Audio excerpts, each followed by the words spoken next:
শ্রমিকদের হাতে শুধু টাকা নাই, ডলার আর দূরে এখানকার শ্রমিকরা স্বল্প খাটলেও কাম করতে পারবে। এটাই আমরা করবো। এরপরে সেটা এইবার কথা বলার যেমন আমি জাম করার পক্ষেও নয়।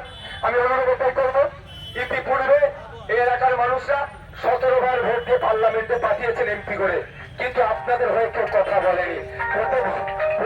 আপনাদের কেউভাবে প্রশ্ন পাবো, তাহলে অন্য কোনো সুন্দর হাত দেওয়ার দরকার নয়, অন্য কোনো ফুলে হাত দেওয়ার দরকার নয়। শান্তিমতো ভোট দিয়ে আপনারা পার্লামেন্টে পাঠান, আপনার অধিকার নিয়ে যেমন স্বচ্ছ হবে, ঠিক সাথে সাথে ভালো থাকবেন, সুস্থ থাকবেন। আমি উত্তর করলাম না শুভেন্দু অধিকারী আর মমতা ব্যানার্জিকে মারামারি করতেন, মারামারি করতেন পরিচয় করার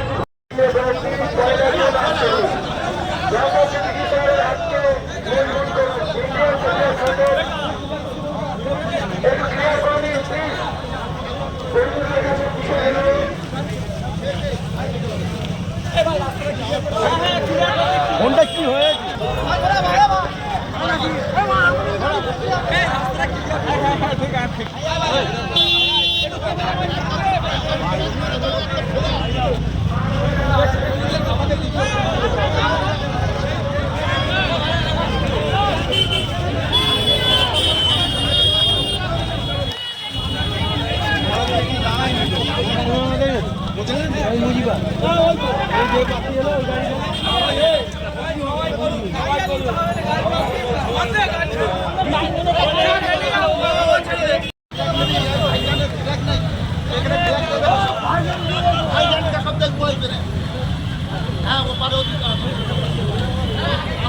মারামারি তারা করছে ডায়মন্ড হারবার প্রত্যন্ত এলাকার মানুষেরা। আমি অনুরোধ করছি, এখানে দাঁড়িয়ে আপনাদের অনুরোধ করছি, ভালো লাগলে ভোট দেবেন, না হলে দেবেন না, আমি জোর করবো না। কিন্তু এই ভোটের জন্য মারামারি হানাহানিতে জড়াবেন না।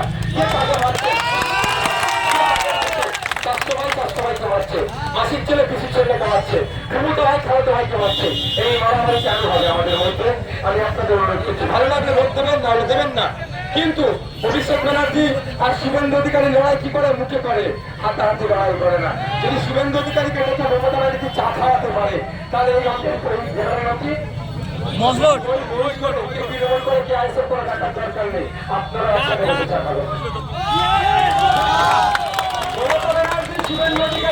বিধানসভার মধ্যে চা খাওয়াচ্ছে, এর মধ্যে লড়াই নয়।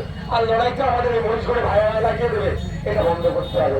সুজন চক্রবর্তী সিপিএম এর নেতা, প্রতিকূল তাদের নেতা সুজন চক্রবর্তী, তিনি আর পার্থ চ্যাটার্জি এখন জেলে আছে চাকরি চুরির জন্য। দুজন মিলে এসি রুমে বসে গল্প করছে, তাদের মধ্যে অশান্তি নাই। অশান্তি মহিষ করে চটাতে কেন? এটাই আমি জানতে চাই সাধারণ মানুষের কাছে। মারামারি হানাহানিতে জড়াবেন না।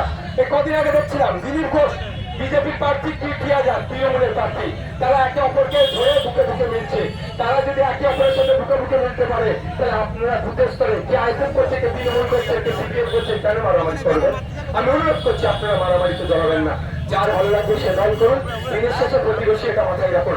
আপনাদের লড়াই হোক, কে আইএসএফ করে, কে তৃণমূল করে, সিপিএম করে রাখার দরকার নেই। সবার লড়াই হোক এই অল্প দৃষ্টিতে, এই চটার এই এলাকার কারেন্ট না চলে যায়, যেন কারেন্টটা ঠিকঠাক থাকে, 24 ঘন্টা ধরে কারেন্ট পরিষেবা পায়। তার জন্য সিপিএম লড়াই করুন, আইএসএফ করুন, তৃণমূল লড়াই করুন, কাঁধে কাঁধ মিলিয়ে আপনার এলাকার উন্নয়নের লড়াই সকলে মিলে করুন। এটা আপনাদের কাছে চাইব পাঠান, আপনাদের লড়াই করে আপনাদের কাঁচাবাড়িতে পাকাবাড়িতে পাওয়ার জন্য আবার জীবনের লড়াই করবেন। আপনাদের শিক্ষা স্বাস্থ্য কর্মসংস্থানের লড়াই যদি আপনারা করতে চান, আমাদের হাতকে শক্ত করুন, গান থেকে বলবে পার্লামেন্টে পাঠান, আপনাদের রুজিরুটির কথা বলবে। বা এখানে দেখছিলাম, এখানে বেশি গার্মেন্টস শিল্পের সাথে যুক্ত, কিন্তু দুঃখের বিষয় কি দেখছি আমরা, এখন আমার একটা দর্জি শ্রমিক আজ থেকে 5-7 বছর আগে এক সপ্তাহে যে টাকা ইনকাম করতো, এখন কষ্ট বেশি করছে, ইনকাম কম হচ্ছে। দুঃখের বিষয়, কারণ হচ্ছে পলিসির অভাব। আজকে বাংলাদেশ অর্থনৈতিক ভাবে অনেক এগিয়ে গেছে, কেন জানেন? বাংলাদেশ থেকে এখন গার্মেন্ট শিল্প অর্থাৎ এই বস্ত্র পৃথিবীর বিভিন্ন দেশে এক্সপোর্ট হচ্ছে, আর আমরা ওয়েস্ট বেঙ্গল